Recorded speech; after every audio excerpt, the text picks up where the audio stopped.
ધોરણ 10 ચેપ્ટર 4 ભારતનો સાહિત્યિક વારસો. માનવીએ પોતાના વિચારો, ભાવો, લાગણીઓ અને ઉર્મિઓ વગેરેને અન્ય માનવી કે પ્રાણીઓ સુધી પહોંચાડવા માટે કેટલાક હાવભાવ, સંકેતો કે ચિત્રોનો આશરો લીધો અને કેટલાક ધ્વનિઓ કર્યા. તેમાંથી બોલી અને લિપિનો ઉદ્ભવ થયો. આ લિપિએ ભાષાના ઘડતરમાં મોટો ફાળો આપ્યો. સમયાંતરે પોતાના વિચારો અભિવ્યક્ત કરવા માટે ભાષાનો ઉપયોગ થયો. આ ભાષાના સર્જનાત્મક પ્રયોગથી સાહિત્યનું સર્જન થવા પામ્યું.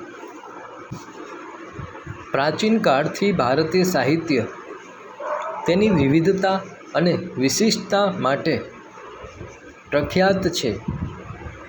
ભારતના વિદ્વાનોએ પ્રાચીન સાહિત્યના 2 ભાગ પાડ્યા છે: વૈદિક સાહિત્ય અને પ્રશિષ્ટ સાહિત્ય. આ ઉપરાંત કેટલીક લોકબોલીઓ એટલે કે લોકભાષાઓમાં રચાયેલું સાહિત્ય પણ પ્રચલિત હતું. ભાષા અને સાહિત્ય. ભારતના ઇતિહાસમાં આપણે એક નજર નાખીએ તો સદીઓથી વિવિધ ભાષાઓનો ઉદ્ભવ થયેલો જોવા મળે છે. આ ભાષાઓએ એકબીજા પર અસર કરી અને પ્રભાવ પાડ્યો. તેથી ભાષાઓના સમૃદ્ધ સાહિત્યમાં પરિવર્તન આવ્યું. પરિણામે નવી નવી ભાષાઓ અને નવા નવા સાહિત્યનું સર્જન થયું.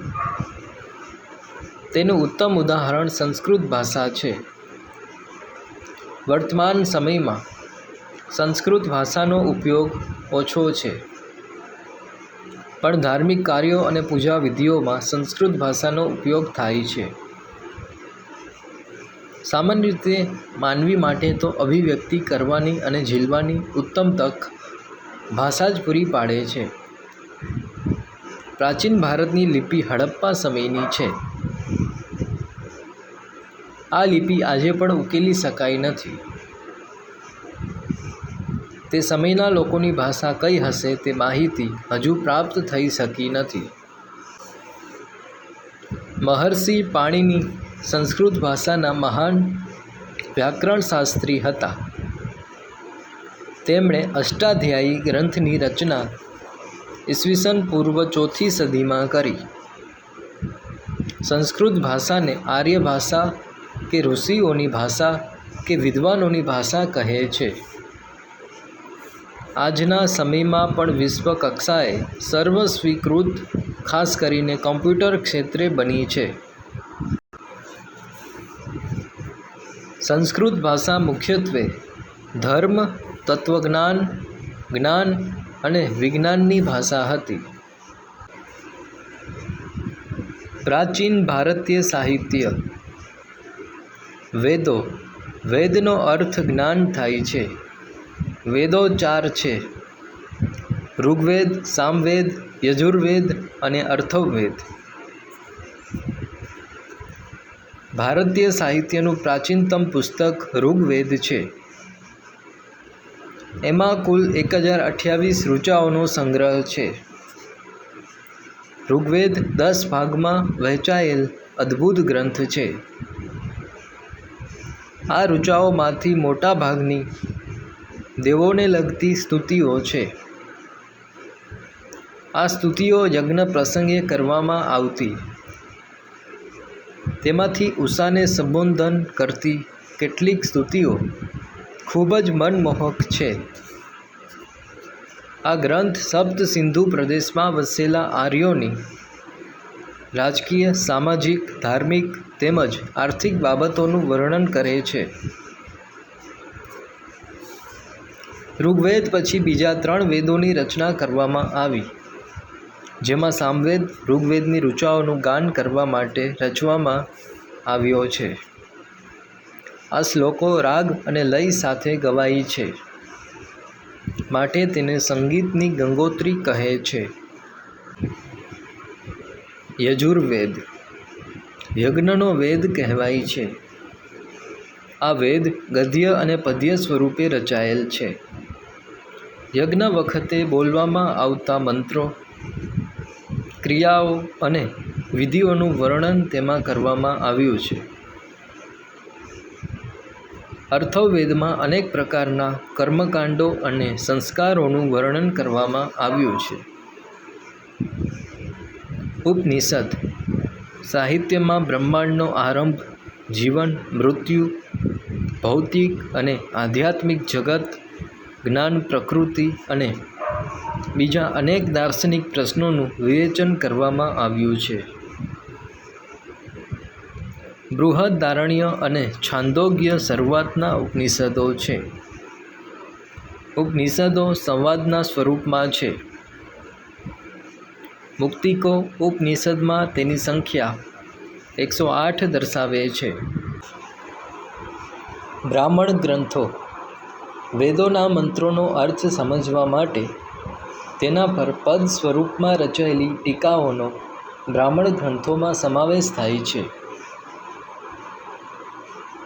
એમાં જુદા જુદા યજ્ઞો અને તેને લગતી વિધિઓ માટેનું માર્ગદર્શન આપવામાં આવ્યું છે. આરણ્યકો આર્યો તેમના જીવનનો અંતિમ સમય અરણ્યમાં જઈને ગાળતા. વન અથવા અરણ્યમાં આશ્રમ બાંધી સતત ચિંતન કરીને રચાયેલા તત્વજ્ઞાનથી ભરપૂર એવા સાહિત્યને આરણ્યકો કહે છે. વેદાંગ આ સાહિત્યમાં જ્યોતિષ, વ્યાકરણ જેવા 6 અંગોનો સમાવેશ થાય છે. ભારતના 2 મુખ્ય મહાકાવ્યો રામાયણ અને મહાભારત છે. તેઓ પ્રાચીન ગ્રંથો છે.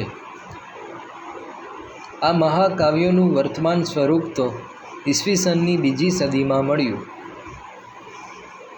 રામાયણમાં અયોધ્યાના રાજવી રામચંદ્રની કથા આપી છે.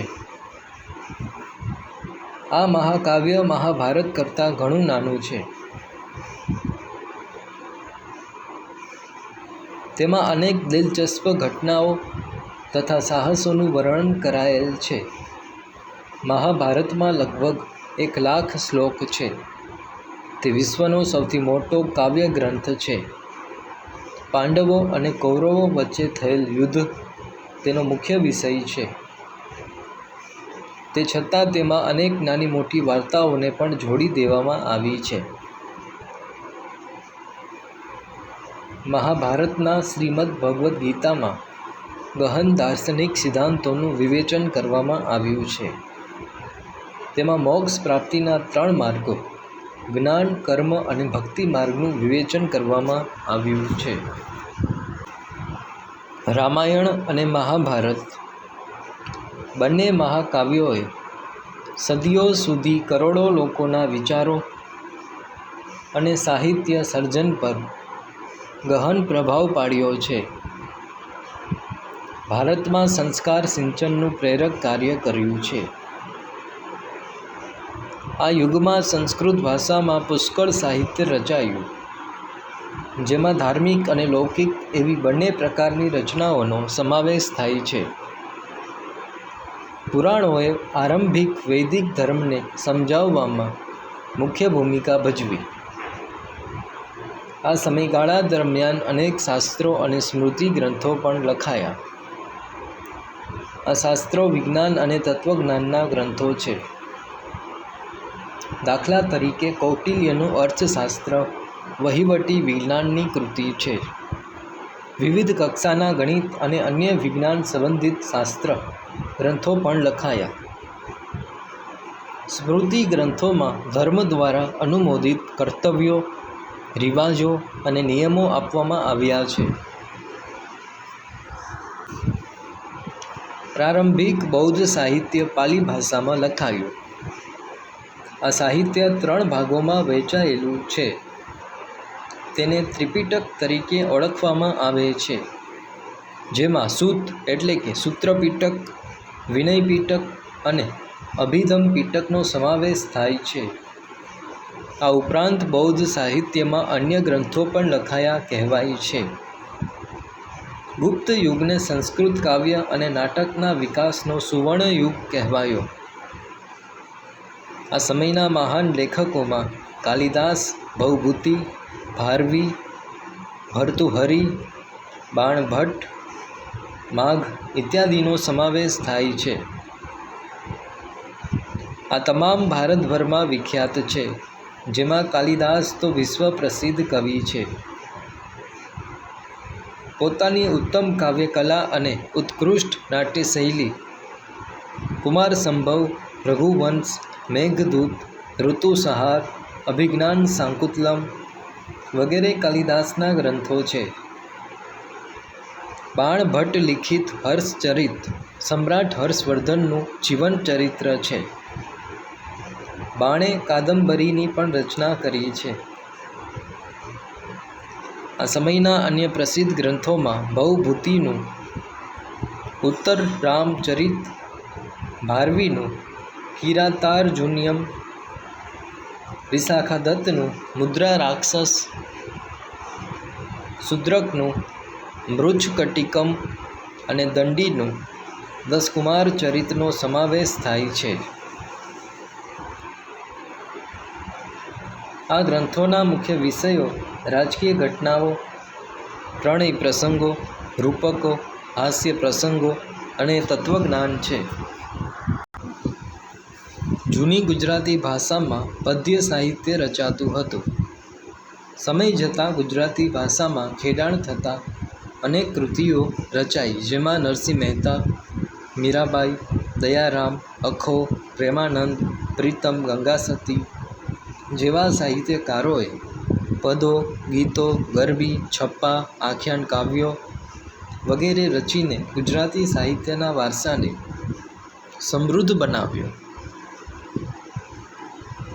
એ પછી નર્મદ નવલરામ, મહિપતરામ, રૂપરામ નીલકંઠ, ગોવર્ધનરામ ત્રિપાઠી, કિશોરલાલ મસરૂવાલા, પન્નાલાલ પટેલ, ઉમાશંકર જોશી જેવા સાક્ષર વર્યોએ ગુજરાતી સાહિત્યને ખૂબ સમૃદ્ધ બનાવ્યું હતું.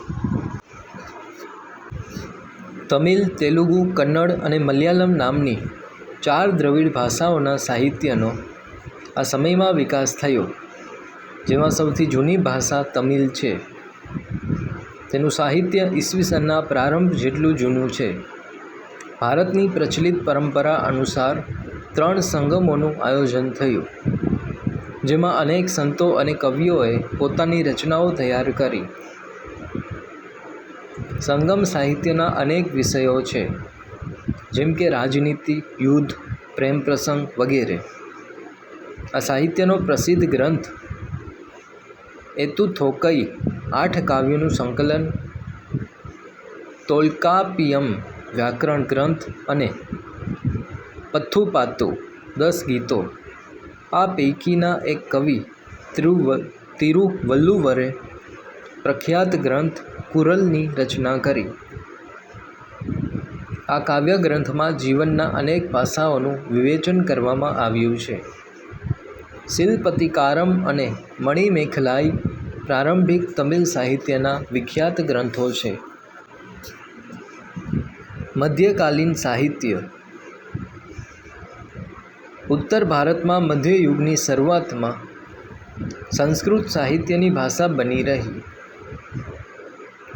આ યુગમાં કાશ્મીરમાં 2 મહાન ગ્રંથો લખાયા, જેમાં પહેલો સોમદેવનો કથાસરિત સાગર અને બીજો કલ્હણનો રાજતરંગિણી.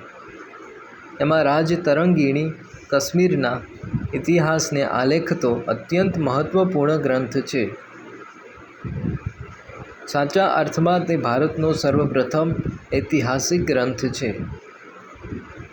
આ સમયની બીજી મહત્ત્વની રચના જયદેવનું ગીત ગોવિંદ છે, જેની ગણના સંસ્કૃતના સુંદરમાં સુંદર કાવ્ય ગ્રંથોમાં થાય છે. આ સમયે અપભ્રંશ થયેલી ભાષામાંથી આધુનિક ભારતીય ભાષાઓનો વિકાસ શરૂ થયો. કવિ ચંદબરબદ્રાઈ રચિત પૃથ્વીરાજ રાસો હિન્દી સાહિત્યનો પ્રારંભિક ગ્રંથ છે. પૃથ્વીરાજ ચૌહાણના વીરતાપૂર્ણ કાર્યોનું વર્ણન કરતા આ ગ્રંથની રચનાથી હિન્દી સાહિત્ય જગતમાં વીરગાથા યુગનો પ્રારંભ થયો. આ સમયે દક્ષિણ ભારતમાં સંસ્કૃત સાહિત્યની મોટા પ્રમાણમાં રચના થઈ, જેમાં શંકરાચાર્યનું ભાષ્ય મુખ્ય છે. આ સમયમાં દ્રવિડ કુળની ભાષાઓનો વિશેષ વિકાસ થયો. થોડા સમય સુધી કન્નડ સાહિત્ય પર જૈન ધર્મની ગાઢ અસર પડતા કવિ પંપાએ આદિપુરાણની રચના કરી. 16મા જૈન તીર્થકરનું જીવન આલેખતું શાંતિ પુરાણ કવિ પોન્નાએ તૈયાર કર્યું. આ ઉપરાંત રન્નાએ અજીતનાથ પુરાણ નામની કૃતિઓ રચી. એ યુગના કવિઓ પંપા, પોના અને રન્ના ને પ્રારંભિક કન્નડ સાહિત્યની ત્રિપુટી તરીકે ઓળખવામાં આવે છે. કવિ કંબલે તમિલ ભાષામાં રામાયણમની રચના કરી. આ ઉપરાંત તમિલ ભાષામાં અન્ય પ્રસિદ્ધ સાહિત્ય પણ રચાયું. ભારતીય ભાષાઓનો વિકાસ અને સાહિત્ય કૃતિઓની રચના દિલ્હી સલ્તનત કાળમાં વેગીલી બની. હિન્દી ભાષાના 2 સ્વરૂપો વ્રજ અને ખડી બોલીનો પણ સાહિત્યક રચનાઓમાં વિનિયોગ થવા લાગ્યો. આ બંને ભાષાઓમાં અનેક ભક્તિ ગીતો રચાયા. હિન્દી અને ગુજરાતી ભાષા સાથે મળતી આવતી રાજસ્થાની ભાષામાં વીરગાથાઓ લખાઈ. આલ્હા, ઉદલ અને બિસલ દેવના રાસો આ સમયની વિખ્યાત વીરગાથાઓ છે. આ ઉપરાંત અન્ય આધુનિક ભારતીય ભાષાઓમાં પણ સાહિત્ય રચવાનું શરૂ થયું. મુલા દાઉદનો ગ્રંથ ચંદ્રાયન એ અવધી ભાષાનો સૌથી જૂનો ગ્રંથ મનાય છે. જોકે પ્રાચીન ગ્રંથો પરના ભાષ્યો હજુ પણ આ સમયે સંસ્કૃત ભાષામાં રચાતા હતા. ફારસી ભાષા દિલ્હીના સુલતાનોની રાજભાષા હતી. તેના સાહિત્યની અસર રૂપે અનેક ફારસી શબ્દોનો સમાવેશ ભારતીય ભાષાઓમાં થયેલો જોવા મળે છે. આ યુગમાં અનેક ઇતિહાસકારો થયા. જિયાઉદ્દીન બર્નીએ તારીખે ફિરોઝ શાહીની રચના કરી, જેમાં ખલજી અને તુગલક વંશના રાજ્યનું વિસ્તૃત વિવરણ કરવામાં આવ્યું છે. તેણે રાજકીય સિદ્ધાંતો ઉપર ફતવાએ જહાંદારી નામનો ગ્રંથ પણ લખ્યો. અમીર ખુસરો આ સમયનો સૌથી મહાન સાહિત્યકાર ગણાય છે. તેઓ એક કવિ, ઇતિહાસકાર, રહસ્યવાદી, સંત અને સંગીતકાર હતા. સુપ્રસિદ્ધ હજરત નિઝામુદ્દીન ઔલિયા તેના ગુરુ હતા. તેની મહત્ત્વની કૃતિઓમાં આશિકા, નૂર, સિપિહર અને કિરાતુલ સદાયનનો સમાવેશ થાય છે. આ ઉપરાંત તેણે અનેક કાવ્ય ગ્રંથોની પણ રચના કરી. તેને પોતાને ભારતીય હોવા પર ગર્વ હતો. તેથી તે ભારતને પૃથ્વી પરનું સ્વર્ગ ગણાવતો હતો. તેણે પોતાના પુસ્તકોમાં ભારતનું વાતાવરણ, એની સુંદરતા, એની ઇમારતો અને એના જ્ઞાન વિજ્ઞાનના પુષ્કળ વખાણ કર્યા છે. તે દ્રઢપણે માનતા હતા કે હિન્દુ ધર્મનું સાર તત્વ અનેક રીતે ઇસ્લામ સાથે મળતું આવે છે. તે દિલ્હીની આજુબાજુ બોલાવવામાં આવતી ભાષાને હિન્દવી કહેતા અને તેને પોતાની માતૃભાષા ગણાવે છે. આ ભાષામાં તેમણે અનેક કવિતાઓ રચી છે. તેમણે હિન્દી અને ફારસીને ભેગી કરી દ્વિભાષી ચોપાઈઓ અને દુહાઓ પણ રચ્યા. તેમણે શરૂ કરેલ આ સ્વસ્થ પરંપરા તેમના પછી સદીઓ સુધી ચાલુ રહી.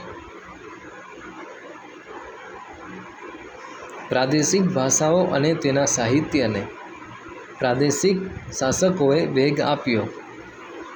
ભક્તિ માર્ગના સંતોએ લોકોની ભાષામાં ઉપદેશ આપ્યો. તેમાં કબીર જેવા અનેક સંત કવિઓનો સમાવેશ થાય છે. તે વખતે ભોજપુરી અને અવધી હિન્દી ભાષાની મુખ્ય બોલીઓ હતી. કબીરની રચનાઓ મુખ્યત્વે સધુકડી લોકબોલીમાં છે. તેના દોહરાઓ લોક સાહિત્યનું અંગ બન્યા છે. મલિક મોહમ્મદ જાયસીએ અવધીમાં પદ્માવત નામનું મહાકાવ્ય લખ્યું. આ ઉપરાંત તુલસીદાસનો પ્રસિદ્ધ ગ્રંથ રામચરિતમાનસ આ સમયે અવધીમાં ભાષામાં લખાયો. આ યુગમાં અવધી ભાષાના બીજા કવિઓ પણ થયા. આ યુગમાં હિન્દી ઉપરાંત બીજી ભાષામાં પણ સાહિત્ય રચાયું. બંગાળના સુલતાનોના આશ્રયે રહીને કૃતિવાસે બંગાળીમાં રામાયણ અને પ્રસિદ્ધ કવિ ચંડીદાસે સેંકડો ગીતો રચ્યા. બંગાળમાં સંત ચૈતન્યથી ભક્તિ ગીતો લખવાની પરંપરા શરૂ થઈ. નરસિંહ મહેતાએ ગુજરાતીમાં અને નામદેવ તથા એકનાથે મરાઠીમાં ભક્તિ ગીતો રચ્યા. જૈનુઅલ બિદીનના આશ્રયે કાશ્મીરમાં મહાભારત અને રાજતરંગીણી જેવા અનેક સંસ્કૃત ગ્રંથોનો ફારસીમાં અનુવાદ થયો. વિજયનગરના સમ્રાટોના શાસનકાળમાં સંસ્કૃતનો વિકાસ ચાલુ રહ્યો.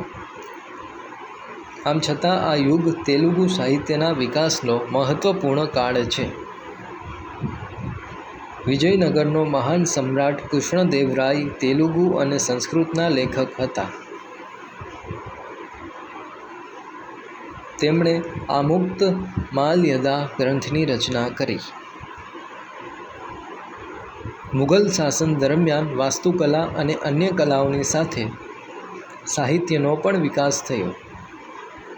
પ્રથમ મુઘલ બાબરે તુર્કી ભાષામાં તુજુકે બાબરી નામે આત્મકથા લખી, જેનું ફારસીમાં બાબરનામા નામથી ભાષાંતર કરવામાં આવ્યું.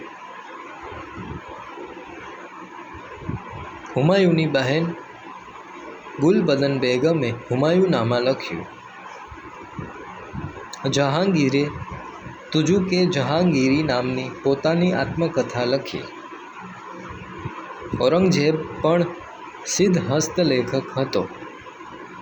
છેલ્લો મુઘલ સમ્રાટ બહાદુર શાહ ઝફર પણ એક ઉર્દૂ કવિ હતો. તુલસીદાસ અને સૂરદાસ આ યુગમાં હિન્દી ભાષાના મહાન સાહિત્યકારો થઈ ગયા.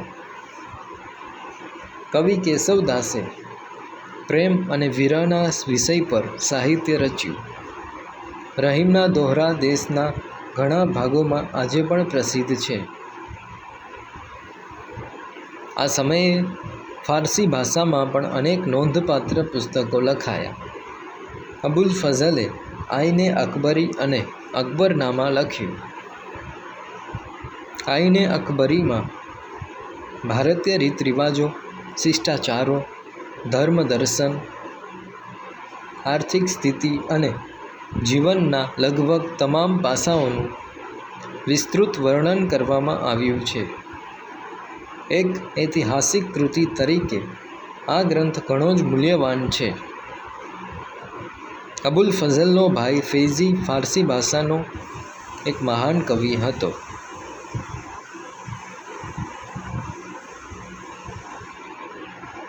તેણે અનેક સંસ્કૃત ગ્રંથોના ફારસીમાં અનુવાદ કર્યા.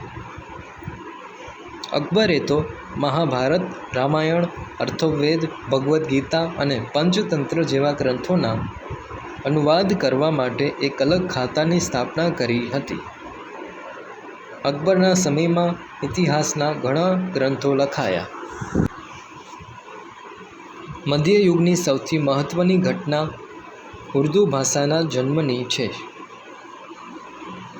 આ નવી ભાષા સાહિત્યની દ્રષ્ટિએ સૌથી સમૃદ્ધ એવી અન્ય આધુનિક ભાષાઓની હરોળમાં આવી ગઈ. આ ભાષામાં વલી, મીર દર્દ, મીર તકી મીર, નઝીર અકબરાબાદી, અસદુલ્લા ખાન ગાલિબ જેવા મહાન કવિઓ થયા.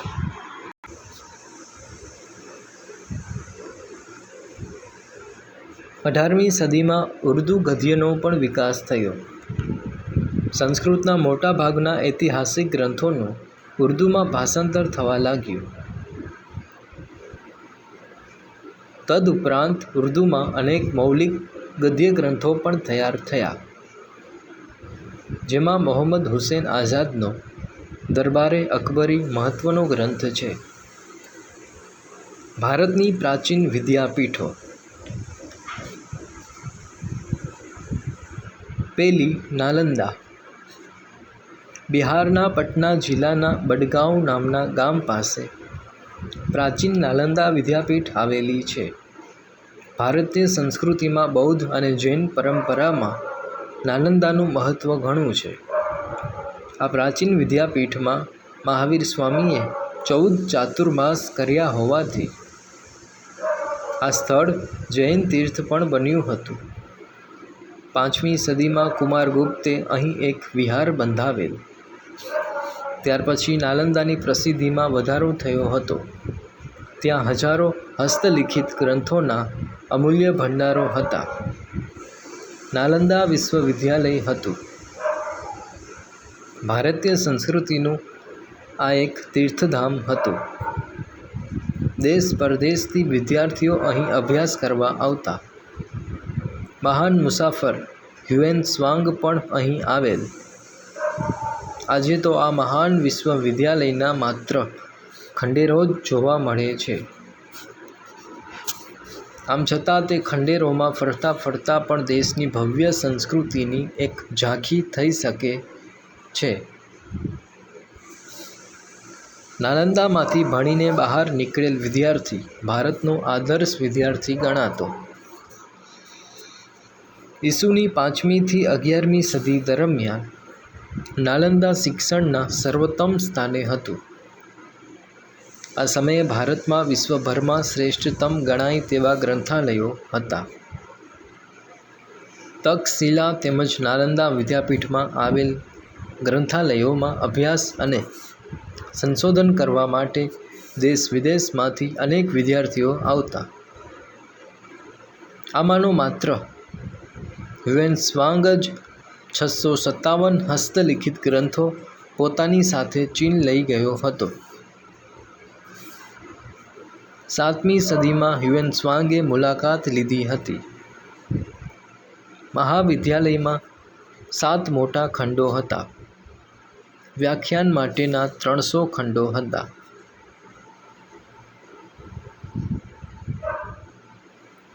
વિદ્યાર્થીઓના રહેવા માટેના ખાસ મઠો બાંધવામાં આવ્યા હતા. વિદ્યાપીઠને નિર્વાહ માટે અનેક ગામો દાનમાં મળ્યા હતા. ગામોની આવકમાંથી વિદ્યાર્થીઓને ભોજન અને વસ્ત્રો વિનામૂલ્યે પૂરા પાડવામાં આવતા. અહીંનો ગ્રંથાલયવાળો વિસ્તાર ધર્મગંજ તરીકે ઓળખાતો હતો. ઈસવીસનની 5મી થી 11મી સદી સુધી નાલંદાની ખ્યાતિ અને સુપ્રસિદ્ધિ વિદ્યા કેન્દ્ર તરીકે રહી હતી. બીજી, તક્ષશિલા. વર્તમાન સમયમાં પાકિસ્તાનમાં આવેલ રાવલપિંડીથી પશ્ચિમે પ્રાચીન તક્ષશિલા વિદ્યાપીઠ હતી. તે પ્રાચીન ગાંધાર પ્રદેશની રાજધાનીનું શહેર હતું. આ વિદ્યાપીઠમાં 64 વિદ્યાઓનું શિક્ષણ અપાતું હતું. અહીં મોટાભાગના વિદ્યાર્થીઓ ગુરુના આશ્રમમાં રહી અભ્યાસ કરતા હતા. ભગવાન બુદ્ધના શિષ્ય જીવકે અહીં આયુર્વેદના પાઠો શીખ્યા. દંતકથાનુસાર રઘુકુલમાં જન્મેલા રામના ભાઈ ભરતના પુત્ર તક્ષ ઉપરથી આ સ્થળનું નામ પડ્યું હોવાનું મનાય છે. સાતમા સૈકામાં એ મહત્ત્વના વિદ્યા કેન્દ્ર તરીકે જાણીતું હતું. વિદ્યાર્થીને જે વિષયમાં રસ હોય તેનું શિક્ષણ આપવામાં આવતું. શિક્ષક પોતાની ઈચ્છા પ્રમાણે ગમે તેટલા વિદ્યાર્થીઓને ભણાવતા. છતાં સામાન્ય રીતે એક શિક્ષકની પાસે લગભગ 20 વિદ્યાર્થીઓ ભણતા. વારાણસી, રાજગૃહ, મિથિલા અને ઉજ્જૈન જેવા દૂરના નગરોમાંથી વિદ્યાર્થીઓ અહીં શિક્ષણ માટે ઉમટતા. વારાણસીના રાજકુમારો અહીં જ શિક્ષણ લેતા હતા. કૌશલના રાજા પ્રસેનજીત, વ્યાકરણશાસ્ત્રી પાણિનિ અને રાજનીતિજ્ઞ કૌટિલ્યએ પણ અહીં શિક્ષણ લીધું હોવાનું મનાય છે.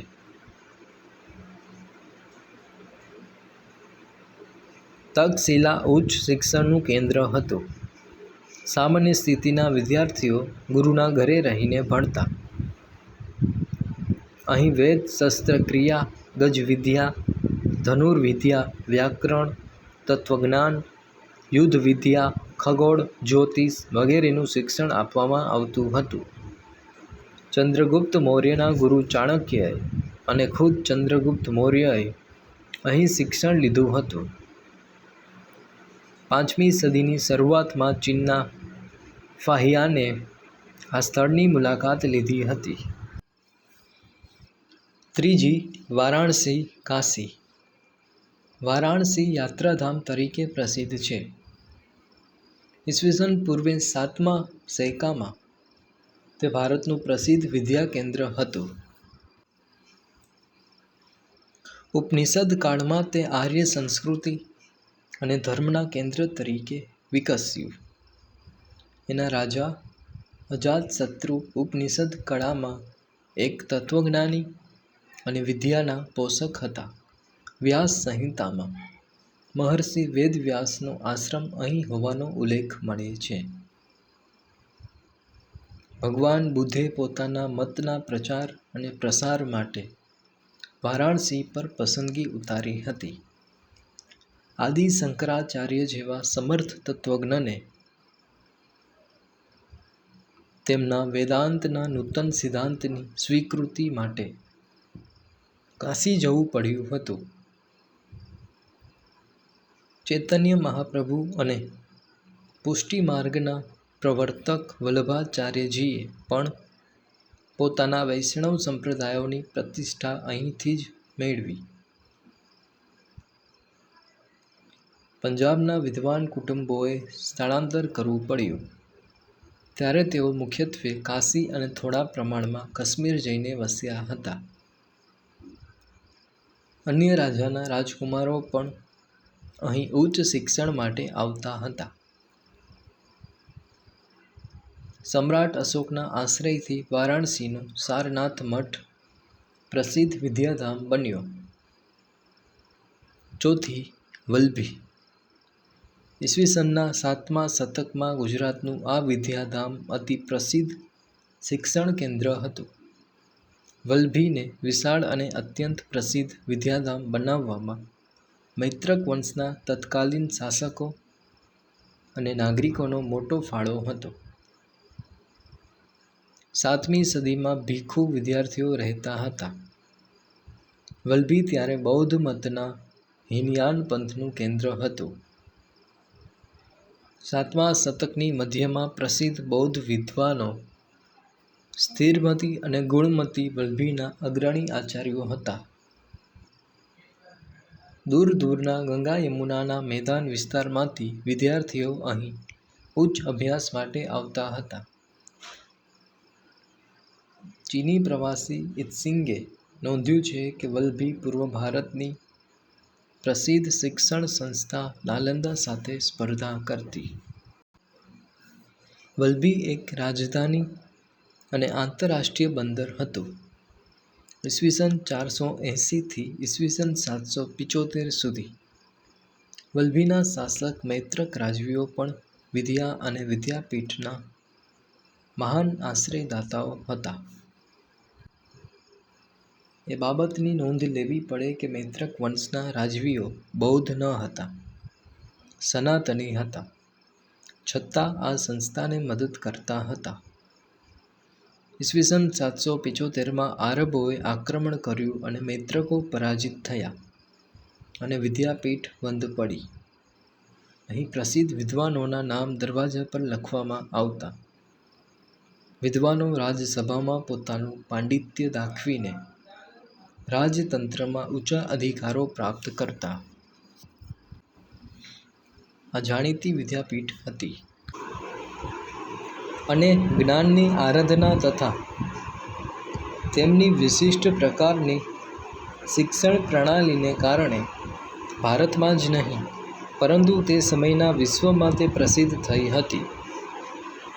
આ વિદ્યાપીઠમાં દેશ પરદેશથી અભ્યાસ કરવા માટે વિદ્યાર્થીઓ આવતા. સાચા અર્થમાં તે આંતરરાષ્ટ્રીય વિદ્યાપીઠ હતી. એમાં લગભગ પ્રત્યેક વિદ્યાશાખાઓનું શિક્ષણ અપાતું. આ બધી વિદ્યાપીઠમાં નિભાવ રાજાઓ અને શ્રેષ્ઠીઓએ આપેલા દાનમાંથી થતો તે હકીકત તે સમાજની પણ વિદ્યા પ્રત્યેની પ્રીતિ અને નિષ્ઠા દર્શાવે છે. ભારતીય વિદ્યા, કલાઓ અને જ્ઞાન વિજ્ઞાનનું શિક્ષણ આપતી એ વિશ્વવિખ્યાત યુનિવર્સિટીઓ હતી. પ્રવૃત્તિ: ભારતના આધુનિક સાહિત્યના ગ્રંથોની નોંધ તૈયાર કરો. ગુજરાતની મુખ્ય યુનિવર્સિટીઓની યાદી તૈયાર કરો. નાલંદા, તક્ષશિલા, વલ્લભી અને વિક્રમશિલા પ્રાચીન વિદ્યાપીઠ વિશે માહિતી એકત્ર કરો. શાળા ગ્રંથાલયનો ઉપયોગ કરી આપણા નારી રત્નો, અપાલા, લોપામુદ્રા અને ગાર્ગી વિશે વધારે વિગતો જાણો.